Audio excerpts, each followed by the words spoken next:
Hello everyone, কী অবস্থা সবার? চলে আসলাম আরেকটি নতুন ভিডিও নিয়ে আপনাদের মাঝে। রান্নাবাড়া না করেও সারাদিন অনেক কাজ করতে হয়, কাজ যেন আর শেষই হয় না যেহেতু রান্নাবাড়া নেই। তাই এই ভিডিওটা আমি দুপুরের পর থেকে শুরু করলাম, মানে গোসলের পর থেকে। তো আমি গোসল করে আসলে এখন বেশি একটা ঝামেলা হয় না, কারণ হচ্ছে আমার চুলগুলো ছোট যেহেতু, তাই অল্প সময়ের মধ্যেই শুকিয়ে যায়।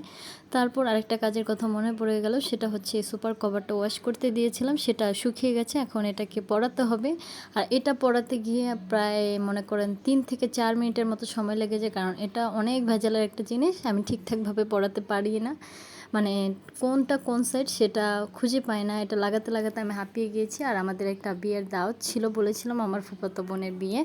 তো বিয়েতে যেহেতু যাওয়া হয়নি, তো সেখান থেকে আমাদের জন্য খাবার পাঠানো হয়েছে।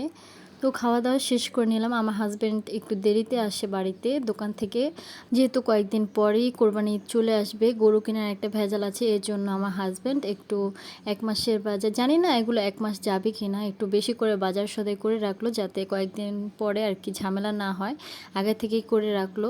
আসলে সংসারের জিনিস মানে এত বেশি খরচ হয় যে বলে বোঝাতে পারবো না। আর আমাদের যেহেতু বড় সংসার, অনেক জিনিসের প্রয়োজন হয়, প্রায় প্রতিদিনই বাজার আনতে হয়। তো সব কাজের মাঝেও আজকে একটু স্পেশালভাবে যেহেতু গরম পড়েছে, এই জন্য ভাবলাম একটু আমের শরবত বানিয়ে খাই, মানে কাঁচা আমের শরবত। তো যেই কথা সেই কাজ, বানিয়ে ফেললাম কাঁচা আমের শরবত।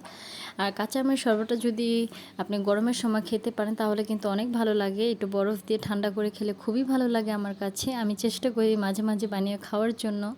হাজারো কাজের মাঝে যদি আপনি একটু ঠান্ডা ঠান্ডা শরবত খেয়ে নেন তাহলে কিন্তু বেশ ভালো লাগে। সংসার এমন একটা জিনিস, সারাদিন কাজ করলেও মনে হবে যেন কাজ শেষই হয় না, তাই শত কাজের মাঝেও নিজের যত্নটা কিন্তু ঠিকভাবে নিতে হয়। তো যাই হোক, শরবত খাওয়া দাওয়ার পরে হচ্ছে আর সংসারে যে টুকিটাকি কাজ ছিল সেগুলো করে নিলাম। যেমন কাপড় শুকা দিয়েছিলাম বারান্দাতে, সেগুলো নিয়ে আসলাম। এগুলো আবার ভাঁজ করে জায়গা মতো রেখে দিতে হবে। আমি আবার আজানের আগে আগে আমার বেবির জামা কাপড়গুলো সবসময় বারান্দা থেকে নিয়ে আসি।